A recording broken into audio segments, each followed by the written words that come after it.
Eh bien, un plaisir d'être avec vous pour ces dimanches les prochains dimanches, là, mais le dernier dimanche du mois, pour apporter un peu de le feu sur la terre, sur notre terre. Aujourd'hui, c'est Jésus qui se rend à Nazareth. C'est Jésus qui prend pour la première fois la parole, et c'est dans son village, des gens très, très, très simples, des gens pauvres. Et Jésus, sa parole, elle porte, sa parole a de l'autorité. Jésus a quelque chose à dire à notre monde, encore notre monde aujourd'hui. Et aujourd'hui, Jésus prend la parole dans l'Évangile et il dit que l'Esprit du Seigneur est sur moi.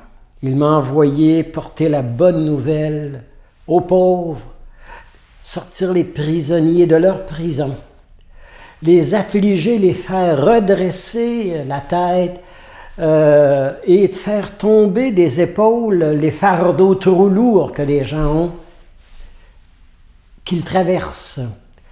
Alors aujourd'hui, Jésus est à son plus beau, Jésus est à son meilleur. Alors il prend le livre de la parole, et déplie le livre, les rouleaux du livre, et il lit cette parole qui le décrit, qui dit sa mission, qui dit ce pourquoi le Père l'a envoyé. Il s'assoit, il dépose le volume, le rouleau, et il dit, la parole aujourd'hui, elle s'accomplit. La parole, c'est moi. C'est comme si Jésus disait, je deviens la parole. Le message, c'est moi. Le message de bonheur, vous le trouvez chez moi. Le réconfort, la consolation, le courage, c'est chez moi que vous devez le puiser, que vous venez le chercher. Et la foule est éblouie et vraiment rejointe par la parole, parce que quand la parole parle de ce que les gens vivent, quand la parole décrit ce que les gens sont en train de traverser, quand la parole met des mots sur ce qu'on vit, la parole, elle est vivante. La parole, elle ouvre le cœur, elle défait nos enveloppes et elle nous met debout, elle nous relève. Aujourd'hui, c'est comme si Jésus disait son secret, ce qu'il habite. Pourquoi il est sur la terre? Pour apporter un feu, pour apporter la libération. Jésus nous donne son secret. Nous aussi, il faut savoir dire aux gens ce qui nous fait vivre, ce qui nous fait battre le cœur. Qu'est-ce qui me réveille le matin? Qu'est-ce qui me fait commencer mes journées? Qu'est-ce qui me fait, s'il le faut, coucher tard le soir? Qu'est-ce qui me fait marcher sur les eaux? Qu'est-ce qui me fait déplacer des montagnes? Ce que Jésus a dit, à notre tour de le dire. Je vous raconte. Il y avait un jour un moine sur sa ferme. Et le moine observe et il s'aperçoit qu'il y a une pierre précieuse. Il ramasse la pierre et il s'aperçoit qu'il enlève la bouse de vache sur la pierre, et la pierre se met à briller, Vous savez, c'est vraiment un trésor qu'il vient de trouver. Alors, il met ça dans sa poche, puis il continue. Et il y a un pèlerin, quelqu'un qui s'en va, vous savez, dans les lieux saints, en pèlerinage, un pauvre, on va dire, et il s'invite à s'asseoir pour manger dans le champ un peu de pain que le moine a sur lui, avec lui. Alors, il dit, est-ce que vous pourriez m'aider? J'aurais besoin d'argent pour continuer mon pèlerinage. Ben, je suis un moine, j'ai rien. Et le pèlerin dit, mais là, sur la table, cette pierre précieuse, c'est une grande valeur.